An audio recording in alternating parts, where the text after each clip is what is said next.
పోలీసులు అరెస్ట్ చేస్తారనే భయంతో ఒకసారి ఈ పార్టీకి దూరంగా ఉంటున్నారు. ఏమో మరి పాపం పోలీసు అరెస్ట్ చేస్తారని కొంతమంది భయపడతారు కదా పాపం. అందరూ ధైర్యంగా ఉండలేరు కదా. ఇప్పుడు నన్ను అరెస్ట్ చేస్తారంటే నా భార్య పిల్లలకి అందరూ పడతారు కదా. అట్లా ఏదన్నా బెదిరించాక ఇదంతా కూడా ఏంటి, మేము అరెస్ట్ చేస్తాం మీరు పోస్టింగ్లు పెట్టొద్దు, మేము అరెస్ట్ చేస్తాం మీరు మీడియాలో మాట్లాడొద్దు, మేము అరెస్ట్ చేస్తాం లోపలేస్తాం మీరు జై తెలుగుదేశం అనండి, వైఎస్ఆర్ కాంగ్రెస్ పార్టీకి రాజీనామా చేయండి. ఇదే కదా. ఎంతమందిని కేసులు పెట్టి బలవంతం చేసి రాజీనామా చేసుకుంటే ఉంటారా మీ ఇంట్లో?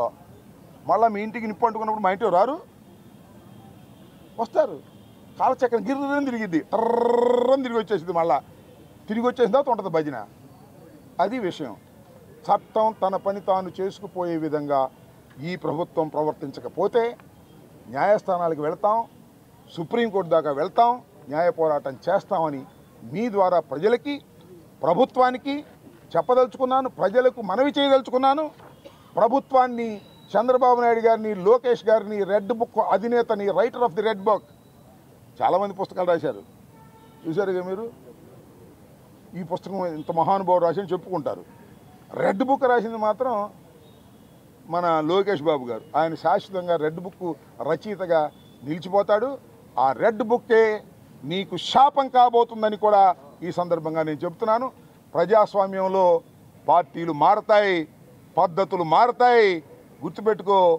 అది మీరు తెలుసుకోకపోతే మీరేం చేయలేరు.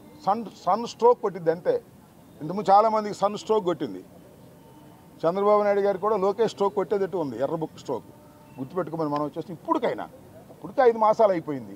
ఇంకా ఎందుకని మా మీద కక్ష? అధికారం వచ్చింది మీకు. అధికారులు మంచి పనులు చేయండి అయ్యా, రోడ్లు వేయండి అయ్యా, గుంటలు పుడుస్తూ ఎందుకు రోడ్లు వేసేయండి, ఇంకా బ్రహ్మాండంగా చేయండి. ఆ గ్యాస్ బండ్లు ఇవ్వండి, అమ్మఒడి ఇవ్వండి, ఇట్లా డబ్బులు ఇచ్చే కార్యక్రమాలు చేయండి. మీరు వాగ్దానం చేసి ఇవ్వండి, కొత్త ఏమొద్దు. అయ్యేం చేయరంట, మమ్మల్ని అరెస్ట్ చేసి లోపలేస్తారంట. చూస్తాం, అది కూడా చూస్తాం. ఏం కంగారు పడే అవసరం లేదు. భయపడేవాడు వెనక పడిపోతాడు, ముందుంటాం. తర్వాత టైం వచ్చినప్పుడు భయపడ్డవాడు కూడా ముందుకు వస్తాడు. Don't worry. భయం అనేది సహజం ఈ దేశంలో. వారి కుటుంబాల పాపం వాళ్ళకు ఉంటాయి. పాపం పోసాని కృష్ణమురళి గారు సినిమా నటుడు, ఏదో మమ్మల్ని అభిమానించాడు, వచ్చాడు.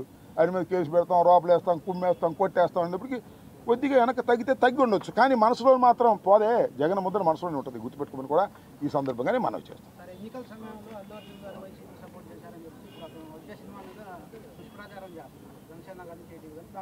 అల్లు అర్జున్ గారి సినిమా మీద ఎంతమంది దుష్ప్రచారం చేసినా అది పార్ట్ 2 కదా.